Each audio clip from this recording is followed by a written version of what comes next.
Surviving infidelity. 13 years together, 5 years married with 3-year-old son, she wants out. My wife, 32 female, and I, 32 male, have been together for 13 years, and were madly in love for most of it. We traveled South America together, went to university together, had our entire grown-up lives together. We got married 5 years ago and had our beautiful child 2 years later. He's now 3.5 years old. I now believe things started falling apart about a year after he was born. I worked my butt off and was very career-oriented. She always wanted to work with children, so she opened a daycare, with our son as one of the kids in it, just to stay with him a bit longer. She took care of him about 80% of the time, and I barely had 20% of responsibility over him. Problem is, it seemed like everyone were happy with the arrangement, except she wasn't. She started resenting the fact I'm not helping enough with raising him, but only told me about it every few months when we had a big fight. I would try my best to do more, be with him more, work less, but in her eyes, it was always too little. My wife trains in MMA, yeah, she's a badass, and started training for her black belt test around August 2019. She worked her butt off training for it, while I stayed at home with our son for about 3 to 4 nights a week. I thought I am empowering her and letting her do what she loves.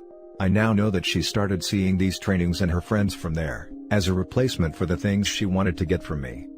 While she was training, she became very good friends with a guy who trained with her. I encouraged it because he was a really nice guy, has a wife and 3 daughters, and I also became very good friends with him and his wife. We got together during weekends, and our families grew really close, as my wife and him were also getting close as friends and training partners. Then came freaking 2020. My wife got injured and tore her ACL during training. She had to go through surgery in early February, and couldn't try out for the black belt she so desperately wanted. Deep inside, I now know I was angry with the fact she got injured in something that to me was just a hobby. We had her daycare in our house, which was now running with a replacement we brought to do my wife's job. I started working from home during March due to COVID, and I also got a promotion at work, which meant more work, along with taking care of my injured wife and our son. She became depressed in ways I was not aware of. I worked long hours to justify my promotion, and to avoid having to deal with real life. I always thought our situation is temporary, and as soon as COVID ends, she gets back on her feet, and we'll go back to being the great couple we always were. Around mid-September I noticed her texting frantically with someone, and acting very strange. I went to bed that night and couldn't shut my eyes for a second. I considered reading her texts, but gave up on it. The morning after, I asked her if she was cheating on me. She didn't respond. I asked if it was with our mutual friend, the guy from training. She didn't respond. Eventually she told me they were getting really close in a romantic way during the last few months, and that they kissed a week before I found out. Ever since, my life is just one big turmoil. When she told me, she was certain I would pack a bag and just leave her in that moment. But I didn't. After several days of thinking of it all, and after she told me clearly that she doesn't want anything with that guy, and that she kissed him because she didn't know how to get out of our poor relationship and he's not the real issue here, I decided I want to stay and fight for the love of my life. I decided I'll move out of the house, so we can each have our space. Big mistake in hindsight, but I also started taking our son twice a week after kindergarten, and hanging out with him a lot. I started working on myself and go to therapy, and I also started taking real interest in her and her life. But it was all too little too late in her mind. After a roller coaster of emotions, arguments, hugs, kisses and she decided she wants a divorce. Although she admits she still loves me, is attracted to me physically, and thinks I am a great father, she doesn't want to give it a second chance. She's using different excuses as to why not give it a try on different occasions. Most of the time, she says we're not a good fit anymore in terms of our expectations from one another. Other times, she mentions my mom and the way I allow her to intervene in our life as a reason. Sometimes it's just the fact she's afraid to get hurt again. At first, I really couldn't stand the fact she wouldn't give us a second chance. After everything we've been through, she didn't even want to go to couples therapy together, saying she's afraid she'll get hurt again. It maddens me to think there's nothing I can do to save my family life, my marriage. It would have been much easier, though probably more painful, if she would have said she doesn't love me anymore, or if she really had an affair with someone else. I read her text messages with that guy, and saw they agreed on not talking to each other anymore, and that it was a stupid thing to do. So I believe her when she says it's not about him. But if it's not about him, if she still loves me and is attracted to me, how can she so desperately want a divorce? I think she feels shame and guilt about how she betrayed my trust, though she wouldn't admit it. Her close family knows about what she did, and I feel that in some way she must justify it to herself and her family by getting a divorce. Anyway, I am now at the early stages of acceptance. I stopped bargaining, or even begging, with her, and told her I would give her what she wants. We even went to a first mediation session. It is all moving way too fast for me, but it's what she wants and there's nothing I can do about it. These days, I swing from hating her for everything she did, and how she handled things and betrayed my trust, to missing her so much and wanting to let her know how much I still love her, and will always be there for her. It's really tough. I think the worst part for me is, I am a long way from getting over her. Sometimes my mind is so desperate, that I tell myself we're only going through this divorce because she feels bad about what she did, and that we'll get back together after the divorce. So pathetic. It is possible that she feels too much has happened between us, to try and patch things together. I really don't know. What I do know and must accept, is that a divorce will be the end of the road for us as romantic partners. We will always love one another for the great 13 years we had, and for our mutual child, but that's it, and I must accept it. I hope time will help. We are now very amicable and speak daily. I moved close to our home, so I get to come there a lot and spend time with our son. In 2 months, both of us will be moving to different homes. She moves to a different, close-by city, to stay with her brother for the short term, until she decides where to live permanently. She also decided to close her daycare mid-year and notified the parents about it, as part of her overall midlife manic crisis. She claims she can't bear staying at our mutual home with all of our photos and memories, as to why she is shutting it down and moving out. I guess it's not my problem anymore. Now for the top comments. Women don't generally leave marriages over a kiss. Women with children especially don't leave marriages over a kiss. The vast majority of it was just a kiss once stories, are later to be found false, and that a full-blown physical affair did take place. They were in close proximity frequently and it appears you and the other spouse weren't exactly keeping an eye on things. She didn't experience a simple crush or puppy love. She's a grown woman. Adults have ex. If you want my unvarnished take. You two got together too young, you were literal teenagers. Your brains weren't even fully developed yet. You weren't yet matured. You weren't yet aware of all of life's possibilities. You had no real adult life experience. How could you expect to successfully choose a permanent partner at that stage? There is a reason divorce stats for youthful relationships are so high. In the beginning, there was always something to look forward to. Education being completed, grown-up jobs and more financial freedom, marriage, a house, kids, what have you. Whatever she was unhappy with, those little things that niggled at her, would surely fix when XYZ milestone is achieved. Then, one day, there was a marriage and a kid and a household, and she realized, this is it. This is my life. No new milestone to distract from the differences, the incompatibilities, the lack. No future things she can be sure will result in happiness. And that's when she started the detachment process. I'd bet dollars she completed that process with an exit affair with that friend. The good news going forward is that, you can't make the same mistake. Next time around you and your future partner will be fully baked seasoned adults, who know what they want. Sorry to hear, dude. Yeah. She checked out by the sounds of it a while ago. Hence, so easy for her to continue and you're struggling. I was there too. With 2 kids. It's painful to know the end is coming. And there is diddly squat you can do. Only tip is, to start exercise, and look after the kiddo as good as you can. It does get better.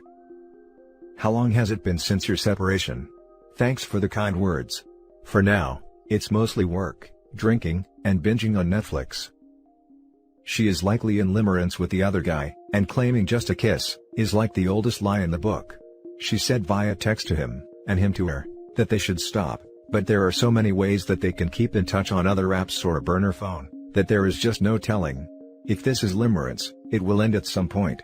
Do not be surprised if she wants you back in 6 months, or a year or so. You may or may not want her back at that point.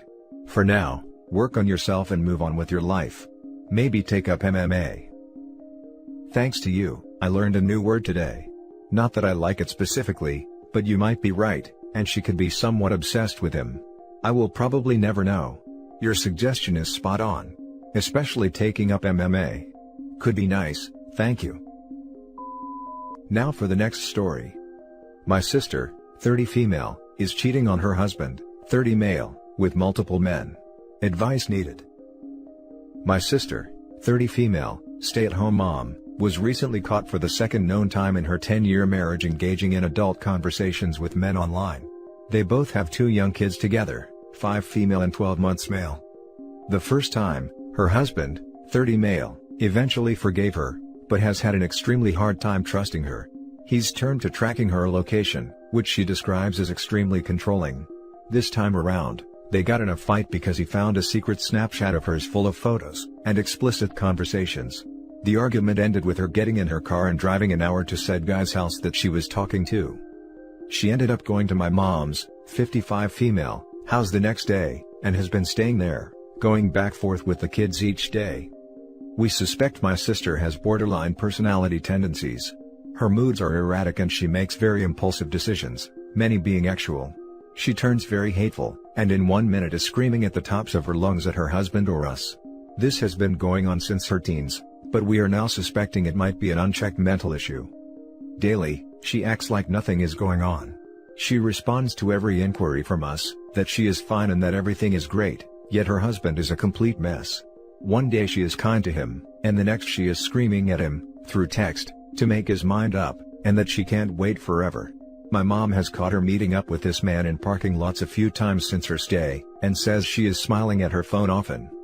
We are her husband's only support right now, while he would like this to remain private from their shared friends. He continues to find more photos and texts that prove her infidelity. My mom and I have heavily encouraged couples and individual therapy which she has started, but scheduling has been difficult, so that will be a waiting game. Today her husband found an accidental screenshot from Snapchat that showed her talking to 5 different men. Is there something my mom and I, 26 female, can do to help shake some reality into my sister's life? She is killing her husband and ruining her own life, but we are afraid she needs to hit rock bottom before any change happens. I was thinking of having us sit down and talk to her in a non-judgmental way, but I'm afraid she will explode and cut us out completely. Is there a way we can step in and help, or do we need to step back and allow this to evolve? Any advice would be appreciated. Tried to cut out some details to keep this shorter. Now for the top advice. You can't help someone who doesn't want help. If anything, you should be helping the husband divorce your sister, and help him out with the kids. Your sister is beyond horrible. I don't know crap about it, but I have experience dealing with someone who was borderline. The woman I knew did have to hit rock bottom before any change happened, and even when the change happened, it was temporary, and she would continuously go back to her old ways. In the end, her daughter was taken away from her, and now she lives with and is married to a woman she's been mistreating for more than a decade. There might be no saving her if she doesn't want to be saved. It's grim, but cutting your losses and making sure her husband gets custody of the kids may be the best thing you can do. Your sister needs therapy. Her husband may as well due to the trauma being inflicted on him by his partner and mother of his children. Couples anything is a terrible idea. Relationship issues are obviously not at the core of their issues, simply your broken sister. Unfortunately, there is nothing you can do to fix your sister, so you should be looking out for your brother-in-law and niece/nephew. Encourage him to speak with several lawyers, and pick one he's most comfortable with. Then separate and initiate divorce proceedings to get them free from serial infidelity. Help your Bill create a safe and loving home for the kids, while he recovers himself. Bottom line, help the people who deserve and can truly benefit immediately from your help. If your sister hits rock bottom, and starts to want to truly change herself, then you could consider directly aiding her rebuild her life and parental responsibilities. Absolutely do not try to band-aid together the broken marriage/family/household. That's the worst course of action for everyone involved. Thanks for the advice. I agree with many points and plan to encourage him to seek out a lawyer, and to be prepared for anything. Now for the last story. Ex-girlfriend wants me back, but slept with someone else. In the relationship, she hurt me often, to be honest. She was texting, flirting and exting with others, she had contact with her ex, and she once slept at a friend's house after telling me she is at home. She always promised to stop, but it went on for months. I was blinded by love and forgave her for everything. We worked past that, forgot the past, started new, and everything was going well, until she broke up out of nowhere. She has depression since I know her, so I thought it must be because of that. 2 months later, she asks for me back. She says it was because of her depression. She looked me in the eyes and swore nothing physical happened, but that was a lie. She slept with someone only 1 month after breakup. She says she missed me all the time but she thought she can't fix it, and so she tried to forget me by doing that. I was so hurt, so I sent her home and told her it's completely over. I then realized I still love her, so I told her I'd give her another chance. When she texted me the first time after the breakup, she asked for a chance to prove me her love and to fight for me no matter how long it takes, so I gave her this chance. The problem is, she did basically nothing. She only texted me a bit saying she loves me and she will forever love me, but that's it. I expected her to maybe visit me randomly, or tell me how she wants to fix this, but when I asked her about her plan of how she wants to fix this and how she wants to regain my trust, she said she doesn't know how to do this. The texting got less frequent. She said she is struggling with her depression, and she doesn't want me to feel bad because she feels bad. She texted me she will love me forever, but only every few days. Now the last text was more than a week ago, and she hasn't texted me since. I mean, why does she say she wants to fight for me, but she does basically nothing besides texting me? Now she doesn't text me at all. As you can tell, I still love her and I would love to take her back, but the fact that she slept with someone in the time is killing me. I know it's not cheating because we were not together, but it still feels like it. Also, she lied to me about it, so now I know what a good liar she is. Looking back, I don't know how many times she might have lied to me. There was an occasion where I thought she might have cheated on me, and now that I know she is a good liar, who knows if she ever did. So as I said, she promised me to fight for me, but doesn't text me anymore for more than a week. I would love to take her back because I realize I can't live without her, but I also can't live with what she did. But on the other hand, it's not cheating, so I don't know what to do. I just got these pictures in my head. Any advice or comments on that? Now for the top advice. OP, one thing I've learned in this life is that sometimes when someone says they love you, they are just trying to manipulate you. The problem is, it's a very effective method, especially in your case where you want them to love you like you love them. The truest test of a person's love for you is in their actions. You note that when you were together with your ex, she was texting, flirting and exting with others, she had contact with her ex, and she once slept at a friend's house after telling me she is at home. These are not the actions of someone who genuinely loves and cares for you. My advice? Ignore her. I know what she did was bad and I almost broke up with her, but she fought for me. We talked about that and she stopped and hasn't done that again for the last few months. Then she breaks up out of nowhere. I mean, I know she has depression, but I think that shouldn't be an excuse for such a behavior. You need to cut the cord on the relationship. She ex-dead guys, messaged her ex and then said she was at home but wasn't, all whilst she was with you. Then she jumped another guy's bones when you broke up, probably someone she was speaking to when she was still with you. You need a clean break. Help clear your mind with exercise, good food, listen to Patrice O'Neal, and then finish a TV series on your own. As you get better you will find confidence in there, because you don't seem to have a grasp on confidence in yourself at the moment. Good luck, dude. Sounds to me as though she wanted to break up to try things with someone else, and when it didn't work out, she wanted to come back to you.